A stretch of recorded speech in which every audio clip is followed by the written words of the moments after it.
નમસ્કાર, ગ્રાઉન્ડ રિપોર્ટમાં આપનું સ્વાગત છે। હું છું આપની સાથે સંધ્યા। વાલીઓ માટે ચેતવણી રૂપા સમાચાર। અમદાવાદના થલતેજની ઝેબર સ્કૂલમાં વિદ્યાર્થીનીનું શંકાસ્પદ મોત થયું। 8 વર્ષીય બાળકી અચાનક જ ઢળી પડી અને હોસ્પિટલ પહોંચે તે પહેલા જ તે મોતને ભેટી। કાર્ડિયાક એરેસ્ટની આશંકા સેવવામાં આવી રહી છે। યુવાનોમાં તો કાર્ડિયાક એરેસ્ટના કેસ સામે આવ્યા જ છે, પણ હવે નાના બાળકોમાં પણ કાર્ડિયાક એરેસ્ટ આવી રહ્યો છે।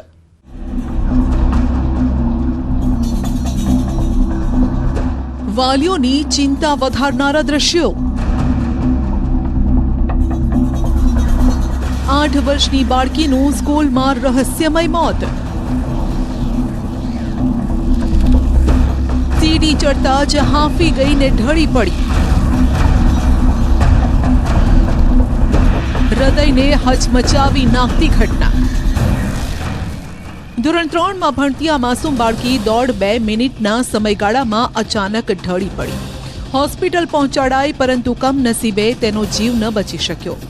હૃદયને હચમચાવી નાખતી આ ઘટના અમદાવાદની ઝેબર સ્કૂલની છે, જ્યાં સવારે 7:34 આસપાસ ગાર્ગી રાણપરા નામની આ બાળકી સ્કૂલની લોબીમાં દેખાય છે। તેના હાવભાવ પરથી એટલું સ્પષ્ટ થઈ રહ્યું છે કે તેની તબિયત સારી નથી। તે થોડી ડિસ્ટર્બ દેખાઈ રહી છે। શરીરમાં નબળાઈ હોય અથવા તો ચક્કર આવતા હોય તેમ તે પગલાં ભરતી આગળ વધે છે, પરંતુ શરીર સાથ નથી આપી રહ્યું। તે થોડી સેકન્ડ માટે ફરી ઊભી રહી જાય છે। થોડી વાર ઊભી રહ્યા બાદ તે 2 ડગલા માંડે છે, પરંતુ આ 2 ડગલા જાણે કે તેની નાનકડી જિંદગીના છેલ્લા ડગલા હતા। તરત જ તે બાજુમાં પડેલી ખુરશી પર બેસી જાય છે। એક તરફ માથું ઝુકાવી હાથ લમણે મૂકે છે, જે સ્પષ્ટ કરે છે કે તે ગંભીર પરિસ્થિતિમાં પહોંચી ગઈ છે। આ જ દરમિયાન કદાચ તેના ક્લાસમેટ ભૂલકાઓ ત્યાંથી નીકળે છે। તેની હાલત જોઈને સંભવતઃ 1-2 ભૂલકાઓએ તેને પૂછ્યું પણ હશે કે શું થયું, પરંતુ ગાર્ગી કંઈ જવાબ આપે તે પહેલા જ ખુરશી પરથી સરકવા લાગી। બિચારા ભૂલકા ગંભીરતા જાણતા ન હતા। એમને નહોતી ખબર કે ગાર્ગી સાથે જે થઈ રહ્યું છે તે શું થઈ રહ્યું છે, એટલે બાળકો ત્યાંથી પોતાના ક્લાસરૂમ તરફ જતા રહે છે। શિક્ષકો પણ ત્યાં જ ઊભા છે, પરંતુ ગાર્ગી તરફ તેમનું ધ્યાન નથી। દૂર ઊભેલા એક શિક્ષિકાનું ધ્યાન ખુરશીથી ગબડી પડેલી ગાર્ગી પર પડ્યું। બધા દોડીને ત્યાં પહોંચ્યા અને ગાર્ગીને મદદ કરવાનો પ્રયાસ કર્યો। सुबह आज वो वैन से आई, जैसे वो रोज़ आती थी। ऊपर अपने कक्षा की तरफ जब जाने लगी तो फर्स्ट फ्लोर पे तो थोड़ी अनईजी थी। इसी वजह से जो बाहर एक चेयर रखा हुआ था, वही कॉरिडोर में जो चेयर रखा हुआ था उसमें वो जाकर बैठ गई। बैठने के बाद थोड़ी देर बाद वो स्लाइड होकर जब नीचे गिरने लगी, तब टीचर्स ने देखा उसको इमीडिएटली लिटाया, थोड़ा उसको कंफर्टेबल किया, उसको CPR एडमिनिस्टर किया एंड इमीडिएटली 108 को फ़ोन कर दिया। लेकिन 108 के लिए, एम्बुलेंस के लिए हम लोग रुके नहीं। हम लोग उसको स्टाफ की गाड़ी में ही जाइडस हॉस्पिटल लेकर गए, जहाँ पर कि उसको इमरजेंसी में एडमिट करवाया एंड उसका ट्रीटमेंट स्टार्ट हुआ। डॉक्टर्स ने थोड़ी देर बाद आकर हमें बताया कि उसका कार्डियक अरेस्ट हुआ है 2 बार एंड फिर कहा कि हम लोग इसको वेंटिलेटर पे रखेंगे। रिवाइव करने की बहुत कोशिश की, लेकिन कुछ हो नहीं पाया। કાર્ડિયાક અરેસ્ટના કારણે સારવાર દરમિયાન બાળકીનું મોત થયું હોવાનું પ્રાથમિક તારણ સામે આવ્યું છે। આ બાળકી અમદાવાદમાં તેના દાદા દાદી સાથે રહેતી, જ્યારે તેના માતા પિતા અત્યારે મુંબઈમાં છે। તેમને જાણ કરવામાં આવી। એડમિશન લેતા સમયે કોઈ બીમારી ન હતી, તેમજ એડમિશન સમયે બાળકીને કોઈ બીમારી ન હોવાના ડોક્યુમેન્ટ પણ નથી લેવામાં આવ્યા। અન્ય કોઈ પણ બીમારી ન હોવા છતાં અચાનક બાળકીને છાતીમાં દુખાવો ઉપડ્યો। हम लोग हमेशा मेडिकल हिस्ट्री लेते हैं हर एक बच्चे का, ताकि स्कूल में अगर कुछ अनटूवर्ड इंसिडेंट हो तो हम लोग उसका केयर ले पाएँ। लेकिन इसका कोई भी मेडिकल हिस्ट्री नहीं है। इनफैक्ट उनके रिलेटिव से भी जब हम मिले, क्योंकि उनके पेरेंट्स तभी मुंबई से आ रहे हैं, उनकी फिया से, उनके दादाजी से जब मिले, she was hello and hearty in the morning. Breakfast करके निकली थी एंड कोल्ड एंड कफ की जो प्रॉब्लम होती है बच्चों को, वो ज़रूर थी, बीच बीच में होती रहती थी, जिस वजह से वो छुट्टी भी लेती थी। अदरवाइज कोई मेजर एलिमेंट या कोई मेडिकल हिस्ट्री नहीं है। સીસીટીવીમાં બાળકી ઢળી પડી ત્યારે કેટલાક શિક્ષકો ત્યાં વાતચીત પણ કરી રહ્યા હતા। તુરત જ તેમનું બાળકી પર ધ્યાન પડ્યું અને સવાલ ઉઠી રહ્યા છે કે બાળકીને તુરત CPR આપવામાં આવ્યું હતું કે નહીં, જો કે પ્રિન્સિપલે આ સવાલનો જવાબ પણ આપ્યો છે। आप जब हमारे इंस्टीट्यूशन में आए थे तब आपने देखा होगा कि बाहर एक अपैरेटस भी रखा हुआ है, fibrillator. So that is also in order to take care of such kind of children, specially जैसे आपने बहुत सही ढंग से कहा कि आफ्टर कोरोना ये केसेस बहुत ज़्यादा हो रहे हैं. अभी तक हम लोग पढ़ रहे थे, सुन रहे थे, लेकिन आज हमारे साथ ये घटना हुई है. तो मुझे लगता है कि CPR की ट्रेनिंग होना बहुत ज़रूरी है, ताकि इनिशियल जो एडमिनिस्ट्रेशन हो, कम से कम स्कूल में ही या फिर कहीं पर भी अगर हो जाता है तो बच्चे के सर्वाइवल चांसेस ज़्यादा होते हैं. बट अनफॉर्चुनेटली हमारे केस में वो नहीं हो पाया. जब धीरे धीरे वो कोलैप्स करके नीचे स्लाइड होने लगी, गिरने लगी, तब यही टीचर्स में से एक जना टर्न करके जैसे ही देखा, उन्होंने ही उसको हेल्प किया, लिटाया, बाकी सब आकर उसके हेल्प की. अब स्पेकुलेशंस तो कई सारी होती हैं, लेकिन हमको उनके रिलेटिव ने कहा कि आप लोगों का कोऑपरेशन बहुत ज़्यादा था, and they are very thankful to us for that. માત્ર ગણતરીના સેકન્ડમાં જ માસૂમ ગાર્ગીએ દુનિયાને અલવિદા કહી દીધું. તેના મોતના સમાચાર સાંભળી પરિવારજનો આઘાતમાં છે. નાનકડી બાળકીની આ પ્રકારે ઓચિંતી વિદાયથી શોકની લાગણી છે. અમદાવાદના થલતેજ વિસ્તારમાં આવેલ જેવર સ્કૂલ છે કે જ્યાં એક વિદ્યાર્થીની છે તેનું મૃત્યુ નિપજ્યું છે. 8 વર્ષની આ વિદ્યાર્થીની છે. જ્યારે ક્લાસમાં આવી હતી ત્યારબાદ અચાનક તેની તબિયત લથડી હતી અને તાત્કાલિક સારવાર માટે નજીકની ખાનગી હોસ્પિટલમાં લઈ જવામાં આવી હતી. જો કે સારવાર દરમિયાન તેનું મૃત્યુ નિપજ્યું હતું. કયા કારણોસર તેનું મૃત્યુ નિપજ્યું છે તેને લઈને હાલમાં તપાસ કરવામાં આવી રહી છે. પરંતુ જે પ્રકારે ઘટનાની ગંભીરતાને ધ્યાનમાં રાખીને ઉચ્ચ પોલીસ અધિકારીઓનો કાફલો પણ ઘટના સ્થળ પર પહોંચ્યો હતો અને ક્રાઇમ બ્રાન્ચ સહિતના જે અધિકારીઓ અને અલગ અલગ ટીમો છે તે આ તપાસમાં લાગી છે. હાલમાં જે બાળકી છે તેનું પોસ્ટમોર્ટમ પણ કરાવવામાં આવી રહ્યું છે અને પોસ્ટમોર્ટમના રિપોર્ટ બાદ જ્યારે રિપોર્ટ આવશે અને ત્યારબાદ અલગ અલગ જે જરૂર પડે જે ડૉક્ટર્સ છે તે ડૉક્ટરના અભિપ્રાય પણ લેવામાં આવશે અને હકીકત જાણવા મળશે કે આખરે આ બાળકીનું મૃત્યુ કયા કારણોસર નિપજ્યું છે. બાળકીના મોત મામલે જાણ થતાં પોલીસની ટીમ પણ સ્કૂલ પર પહોંચી. પોલીસ દ્વારા હાલ અકસ્માતે મોતનો ગુનો નોંધીને તપાસ હાથ ધરાઈ છે. બાળકીનો પોસ્ટમોર્ટમ રિપોર્ટ આવ્યા બાદ આગળની કાર્યવાહી થશે. પોલીસે અત્યારે એને ઇન્ક્વેસ્ટ કરીને પોસ્ટમોર્ટમ માટે મોકલી આપેલ છે અને જે પોલીસ તમામ એંગલથી તપાસી રહી છે અને જે PM પછી જે આવશે રિપોર્ટ એ પોલીસ એ રીતે તપાસ કરશે. જોકે 8 વર્ષની બાળકીના મોતને લઈને તબીબો પણ સ્તબ્ધ છે. મોતનું સાચું કારણ પોસ્ટમોર્ટમ રિપોર્ટ આવ્યા બાદ બહાર આવશે. પણ કેટલાક તબીબોનું કહેવું છે કે કેટલી વાર પોસ્ટમોર્ટમ રિપોર્ટમાં મોતના સાચા કારણ નથી મળતા. આ પ્રકારના મોતમાં મેડિકલ ઓટોપ્સી કરાવવામાં આવે તો મોત કેવી રીતે થયું તેનું સ્પષ્ટ કારણ જાણી શકાય.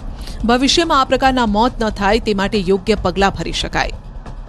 કાર્ડિયક અરેસ્ટ થવાનું કારણ કદાચ એવું પણ બની શકે કે બાળકોમાં કન્જેનાઇટલ એટલે કુદરતી કોઈ વાલ્વની તકલીફ હોય કે બીજું કુદરતી જન્મજાત ધબકારાની કોઈ તકલીફ હોય તો એ મૂવમેન્ટ ઉપર પ્રેસિપિટેટ થવાના કારણથી એક્યુટ કાર્ડિયક ડેથ થઈ શકે.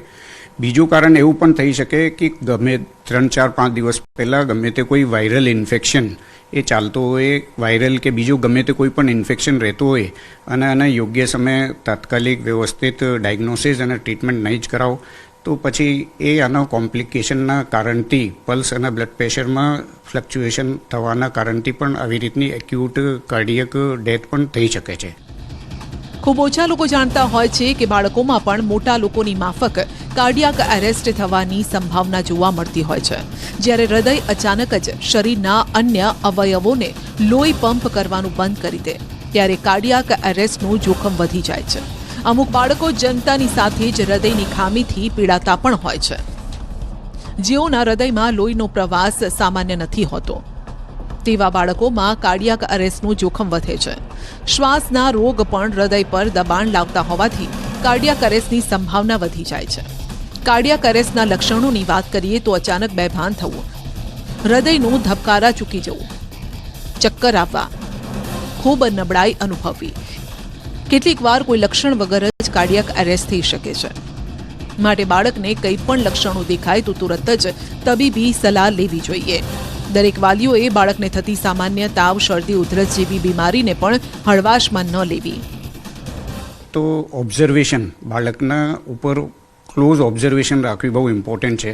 સપોઝ એ સ્કૂલ રમીને આવે પછી એમના કોઈપણ જાતના અનયુઝ્યુઅલ સિમ્ટમ્સ એટલે બહુ વધારે થાક લાગતી હોય, એમના ધબકારામાં ફ્લક્ચ્યુએશન જોવા પડતું હોય, એ શ્વાસ નહીં આવવાની તકલીફ કે ફરિયાદ કરે, છાતીમાં દુખાવાની ફરિયાદ કરે, કોઈ પણ જાતની ફરિયાદ કરે તો તાત્કાલિક નિયર બાય કોઈ ડૉક્ટરને બતાવીને એ ડૉક્ટર પહેલાં એક્ઝામિનેશન કરે, પછી એમને એવું લાગે તો હાર્ટનો 2D ઇકો કરાવવાથી એક રફ થોડો કન્જેનાઇટલ કાર્ડિયક એબનોર્માલિટીનો ખ્યાલ આવી શકે છે. વ્યસ્ત જીવન, ઝડપથી બદલાતી જીવનશૈલી અને ખાવાની ખોટી આદતોના કારણે અનેક રોગોનું જોખમ વધી જાય છે. જો નાના બાળકો પણ આવી બીમારીનો શિકાર બને તો તે ચિંતાનો વિષય છે. જો કે આને લઈ કેટલીક તકેદારી રાખવી પણ જરૂરી છે. મોટી ઉંમરમાં જે કાર્ડિયક ડેથ હોય આમાં મોસ્ટ ઓફ ધ ટાઈમ કારણ એના કાર્ડિયક અટેક હોય છે. કાર્ડિયક અટેક એટલે માયોકાર્ડિયન ઇન્ફાર્ક્શન, એટલે જે આપણી હાર્ટની જે આર્ટરીઝ હોય આમાં બ્લોકેજ થઈ જાય પછી હાર્ટ એટેક. અને most of the time A junk food, high cholesterol, વ્યસન, ઓબેસિટી, ડાયાબિટીસ, બ્લડ પ્રેશર એ બધા રિસ્ક ફેક્ટર હોય છે. એટલીસ્ટ આ ત્રીજી ધોરણની બાળકીમાં આવી રીતના હાઈ રિસ્ક ફેક્ટર બહુ રેયરમાં રેયર જોવામાં મળે છે. છતાં પણ બાળકોમાં પણ ઓબેસિટીનો પ્રમાણ બહુ વધી રહ્યો છે, જંક ફૂડનો સેવન પણ વધી રહ્યો છે. તો એટલે ઇટ ઇઝ બેટર કે શરૂઆતથી નાની ઉંમરમાં આ બધી વસ્તુમાં થોડો વિશેષ ખ્યાલ રાખવો જોઈએ. બહારનું ફૂડ બને જેટલો અવોઇડ કરવો જોઈએ અને યોગા, પ્રાણાયામ, મેડિટેશન, સિમ્પલ વોકિંગ, એક્સરસાઇઝ આના ઉપર થોડો વધારે ખ્યાલ રાખવો જોઈએ. સ્કૂલમાં બાળકીના મોતનું સાચું કારણ હવે તપાસ બાદ બહાર આવશે. પણ આ ઘટનાએ પોતાના બાળકોને લઈ વાલીઓમાં ચિંતા જરૂર પેદા કરી છે. રાજ્યમાં જંગલી આતંકનું રાજ હોય તેવું લાગી રહ્યું છે, કેમ કે રાજ્યમાં અલગ અલગ વિસ્તારમાંથી જંગલી પશુઓ અને રખડતા ઢોરના આતંકથી હૈયું હચમચી જાય તેવી તસવીરો સામે આવી છે. લોકોમાં આ આતંકના કારણે ફફડાટ છે. ત્યારે સવાલ થાય છે કે આ રખડતી રંજાડ અને જંગલી આતંકનો છે કોઈ રસ્તો?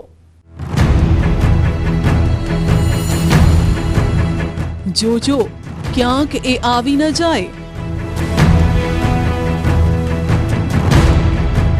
તમે પણ ક્યાંક ન બની જાઓ તેના ભોગ.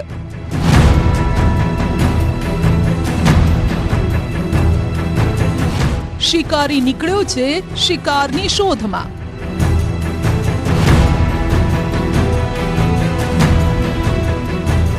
તે ખૂંખાર છે અને અંધારામાં બની જાય છે વધારે ક્રૂર.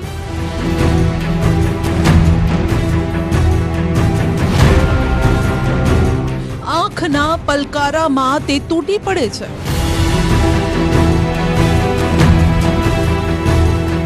થડ અલગ અલગ છે પરંતુ દહેશત એક. દહેશત જંગલી પશુઓના ત્રાસની. ડર રસ્તે રસ્તે રખડતી રંજાડનો. શું રાજ્યમાં જંગલી આતંકનું રાજ છે? રાજ્યના અલગ અલગ વિસ્તારોમાંથી આવેલી આ તસવીરો પરથી તો એવું જ લાગે છે. શહેર અલગ અલગ છે પરંતુ તમામ સ્થળોએ સમસ્યા કહો કે દહેશત. ક્યાંક રખડતા ઢોરે લોકોને અડફેટે લીધા અને ક્યાંક કપિરાજનો આતંક. સાબરકાંઠા, બનાસકાંઠા, નવસારી, દ્વારકામાં રખડતા ઢોરનો આતંક જોવા મળ્યો તો ક્યાંક સિંહ અને દીપડાની દહેશતના કારણે લોકો ઘરની બહાર નીકળતા ડરે છે. કપિરાજ જુઓ કેવા વિફર્યા. જંગલમાં ઉછળકૂદ કરતા વાનરો તો જોયા હશે. ક્યારેક શાંતિથી ન બેસવું એ વાનરોનો ગુણ છે. ભારતીય સંસ્કૃતિમાં વાનર સાથે લોકોની આસ્થા પણ જોડાયેલી છે. પણ અહીં વાનર આતંક મચાવી રહ્યો છે. ગોધરા શહેરમાં છેલ્લા 3 દિવસથી એક કપિરાજ વિફર્યો છે. તેલંગ કેમ્પસ, સાવલીવાડ, જૂની પોસ્ટ ઓફિસ તેમજ સોનીવાડ વિસ્તારમાં તે ફરી રહ્યો છે. કપિરાજે અત્યાર સુધીમાં 12 થી વધુ વ્યક્તિઓને અચાનક હુમલો કરીને ઈજાગ્રસ્ત કર્યા છે, જેથી શહેરીજનોમાં ફફડાટ છે. કપિરાજનો આતંક સીસીટીવીમાં કેદ થયો છે. રાતના આ દ્રશ્યો જુઓ, જ્યાં કપિરાજ સોનીવાડ વિસ્તારમાં બાઇક પાછળ દોટ મૂકે છે, પછી બાઇક પર સવાર વ્યક્તિ પર હુમલો કરે છે અને એક વ્યક્તિને પગે બચકો પણ ભરે છે. સાવલીવાળો વિસ્તાર છે, એના અંદર વાંદરાએ બહુ આતંક મચાવ્યો છે ને બધા 11-12 જણાને કાઢ્યો છે ને કશું આ ફોરેસ્ટ વાળા બી બધા પાછળ પડ્યા છે પણ હાથમાં આવતું નથી. માણસ ઘરમાંથી બહાર નીકળાતું નથી. નાના છોરાને સ્કૂલ જવા માટે પ્રોબ્લેમ આવે છે ને બધી રીતે બહુ તકલીફ છે. માંગણી એને ગમે તે રીતે હોય એને જાલ નાખીને ગમે તે રીતે પકડીને એને કશું ઈલાજ કરો એનો. છેલ્લા 3-4 દિવસથી ગોધરાના કેટલાક વિસ્તારોમાં કપિરાજનો આતંક વધ્યો છે. ગોધરાના સાવલીવાડ તેલંગ હાઈસ્કૂલ સહિતના વિસ્તારમાં કપિરાજ રીતસરના વિફર્યા છે અને લોકોને બચકા ભરી રહ્યા છે, જેના કારણે લોકો રસ્તા વચ્ચેથી ચાલતા ડરે છે. મહિલાઓ, વૃદ્ધો, બાળકો ભયના માર્યા ઘરની બહાર નથી નીકળતા. વન વિભાગે તેલંગ હાઈસ્કૂલમાં કપિરાજને પકડવા પાંજરું ગોઠવ્યું, પરંતુ અહીંયા પણ તે હાથ તાળી આપીને જતા રહ્યા. અહીંયા મારી સરદારનગર ખંડવાળી ગલીમાં મારી દુકાન છે સાગર લાઈનિંગ. અહીં આગાડી 2-3 દિવસથી વાંદરાઓ ઘણો હેરાન કરે છે. અહીંયા અમારી મસ્જિદ ઉપર એક કામ ચાલતો, મજૂરને બી બચકું પડ્યું, એને પછી અમે સિવિલમાં રવાના કર્યો. પછી પાછળ હજુ રાત્રે બી 2-3 છોકરા નાના બાળકને બી બચકું પડ્યું. હવે સવારે બી લગભગ 12 વાગ્યાના સમયમાં બી એક બૈરીને પછાણ નાખી, એને બી બિચારીને પૂરતો એનો ફાડી નાખ્યો ને એ રીતના એમ હેરાન કરે છે. તો લગભગ 4-5 દિવસથી આ વાંદરો અહીંયા હેરાન કરે છે. આજ રોજ ગોધરા શહેરમાં સાવલીવાડ વિસ્તારમાંથી 6 થી 7 મંકી બાઇટના કેસ આવેલા છે, જેમાં આપણે ગોધરા જનરલ હોસ્પિટલમાં સારવાર અપાઈ, જેમાં 2 થી 3 દર્દીઓને ટાંકા લેવાની જરૂર પડી. અન્ય દર્દીઓને આપણે ઓપીડી બેઝ ઉપર સારવાર આપી અને રજા કરાઈ છે. હવે જુઓ રખડતા ઢોરનું રૌદ્ર રૂપ.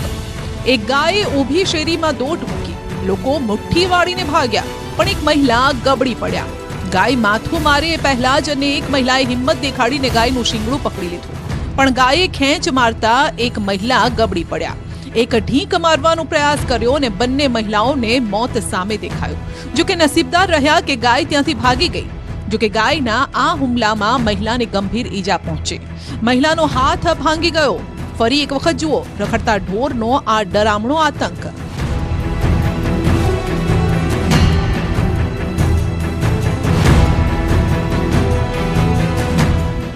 ઊભી શેરીમાં સટાસટી બોલાવતા આ દ્રશ્યો હિંમતનગરના પોલો ગ્રાઉન્ડના છે, જ્યાં ઋષભદેવ સોસાયટીમાં ગાયે વિફરતા અફરાતફરી મચી ગઈ. રખડતા ઢોરે કેટલાય વાહનોને નુકસાન પહોંચાડ્યું. સ્થાનિકોએ નગરપાલિકાને અનેક વખત રજૂઆત કરી, પરંતુ તંત્ર ઢોર જેવું થઈ ગયું છે. આ ત્રાસનો કોઈ કાયમી ઉકેલ જ નથી લાવતું. શહેર રખડતી રંજાડનો ત્રાસ. ગામડે શહેર આ રખડતી રંજાડનો ત્રાસ વધ્યો છે, જે હાલતા ચાલતા લોકોને આ રીતે ખાટલે પહોંચાડી દે છે. ઈજાના લીધે ખાટલે આરામ કરી રહેલા વ્યક્તિનો એટલો જ વાંક હતો કે પોતાની બાળકીને સ્કૂલે મૂકવા જતો હતો. તેને ખબર નહીં કે રખડતા ઢોર તેની આ હાલત કરશે. બાળકીને સ્કૂલે મૂકવા જતા રખડતા ઢોરે આ વ્યક્તિને અડફેટે લીધો ને ઈજા પહોંચાડી. આ પહેલી ઘટના નથી. શહેરમાં રખડતી રંજાડના કેટલાય કિસ્સા સામે આવી ચૂક્યા છે, પરંતુ નઘરોડ તંત્ર ત્રાસમાંથી લોકોને મુક્તિ નથી અપાવતું. રસ્તે આ રીતે જ રખડતા પશુઓ લોકોને અડફેટે લે છે ને ખાટલે પહોંચાડી દે છે. હાથમાં મશાલ લઈને રખેવાળી. હાથમાં મશાલો લઈને થઈ રહી છે રખેવાળી. રાત પડે ને લોકો દરવાજા બંધ કરી દે છે. લોકો આ રીતે મશાલો અને ટોર્ચ લઈ ચોકી પહેરો ભરે છે, કારણ કે એના રાક્ષસી દાંત કોઈનું પણ ગળું ફાડી શકે છે. એના ધારદાર પંજા કોઈની પણ છાતી ચીરી શકે છે. વૃદ્ધો, મહિલાઓ, બાળકો, તમામ લોકોને સતાવી રહ્યો છે એક જ ભય. ક્યાંક એ આવી ન જાય, કારણ કે એ લોહીનો તરસ્યો છે. એ માત્ર ને માત્ર માનવ લોહીનો ભૂખ્યો છે. વલસાડના ભાગવાનાળા ગામમાં દીપડાના આટાફેરાથી ફફડાટ છે. જૂના કોસંબા રોડ પર એક વાડીમાં દીપડાએ દેખા દેતા ચકચાર મચી ગઈ. વાડીમાં પશુઓ બાંધેલા તબેલા નજીક દીપડો દેખાતા વાડી માલિક દંપતીએ બૂમાબૂમ કરી, જેથી ગ્રામજનો એકઠા થઈ ગયા અને દીપડો નાસી છૂટ્યો. લગભગ 7 વાગે જાય છે મને દૂધ કાઢતા અહીંયા, એટલે લગભગ 7:45 વાગે મારી મિસિસ બેલી ઉઠી અહીંયા હાથે, હમણાં બેલાથી આવતી છે હાથે, એટલે એણે ત્યાં અવાજ આવ્યો, એટલે ખખડાટ થયો, એટલે મને કઈ અવાજ આવ્યો છે એમ કે, એટલે મેં બહાર નીકળ્યો. પછી મોબાઈલની બેટરી પાડી પછી અમે જોયું તો આંખ એની પપલાવી. પછી મેં ગભરાઈ ગયો એટલે પછી આ બાજુવાળાને બોલાવી લાવ્યો. તે લોકો આવ્યા, પછી બાઇક ચાલુ કરીને રેસ કરી, પછી કંઈ જોયું નહીં, દેખાયું નહીં. છેલ્લા 1 અઠવાડિયાથી આ ગામમાં દીપડાની દહેશત છે. ખેડૂતો ખેતરમાં જતા ડરે છે. માહોલ એવો ભયાનક છે કે લોકોને આ લાંબી રાત વધુ લાંબી લાગે છે. તેમને થઈ રહ્યું છે કે જો ઘરની બહાર નીકળીશું તો મોત નક્કી છે. રાત્રિના અંધારામાં હાથમાં દંડા અને ટોર્ચ લઈ તેઓ ગામની રક્ષા કરે છે. ગામ લોકો આ રીતે હાથમાં મશાલ લઈ મોડી રાત સુધી જાગે છે. ફટાકડા ફોડીને દીપડાને ભગાડવાનો પ્રયાસ કરે છે. મોડી રાત સુધી બહાર રહે છે અને જ્યાં સુધી ગામના નાના મોટા લોકો શાંતિથી ઊંઘી ન જાય ત્યાં સુધી તેઓ પણ જાગતા રહે છે. પણ સવાલ એ છે કે જો ગામના લોકોને આગળ આવવું પડ્યું છે તો પછી વન વિભાગ શું કરી રહ્યું છે? હવે અમારા બાજુવાળા અહીંયા એ લોકોના ગાવડા છે, ઢોરનું આપણે છે, આપણે આયેલા બગરાવાળા લાગે છે. બગરાવાળામાં લગભગ અઠવાડિયાથી દીપડો આવેલો છે. દીપડોને એક નાનું બચ્ચું છે. હવે આજુબાજુ રહેવાસી એટલે કે ભઠ્ઠિયાના મજૂરોને અહીંયા રહેવાનો જ્યાં તકલીફ પડે છે બધાને. દીપડો આજે અહીંયા દેખાયો છે, લાઈટ પાડી તો નાહી ગયો છે. એટલે હવે કાં ગયો છે તે આઈડિયા નથી. તો અહીંયા તમે પાંજરું મુકાવે તો સારું પડે, 2-3 પાંજરા.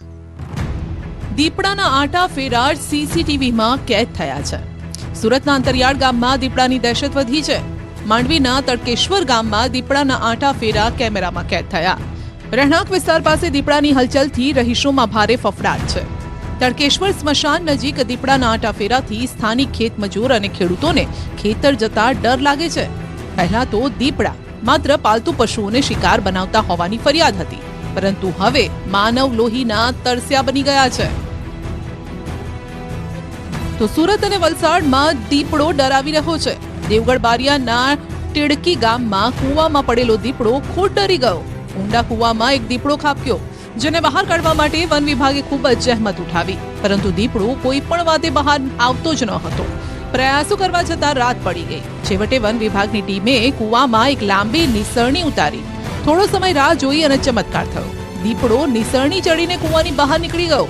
દીપડો બહાર આવતા જ વન વિભાગના કર્મચારીઓએ રાહતનો શ્વાસ લીધો. દીપડો કૂતરાનો શિકાર કરવાની લાહીમાં કૂવામાં પડ્યો હતો. આ તરફ ભાવનગર જિલ્લો હવે સાવજોનું નવું રહેણાંક બની ગયું છે. સાવજના ટોળાના સીસીટીવી ફરી એકવાર વાયરલ થયા. શિકારની શોધમાં એક સામટી 4 સિંહણ ગામમાં આટાફેરા મારતી જોવા મળી. વાયરલ થઈ રહેલો આ વિડીયો ગારિયાધાર તાલુકાના મેસણકા ગામનો છે. સીસીટીવીમાં જોઈ શકાય છે કે શિયાળાની કડકડતી રાત્રે 4 સિંહણ ગામની ગલીઓમાં બિંદાસ્ત રીતે ફરી રહી છે, શિકારને શોધી રહી છે. ઉલ્લેખનીય છે કે ભાવનગરના ગ્રામ્ય પંથકમાં સિંહોની લટારના દ્રશ્યો છાશવારે વાયરલ થતા હોય છે, અને ત્યારે તાજેતરમાં વધુ એક વિડીયો સોશિયલ મીડિયામાં વાયરલ થયો.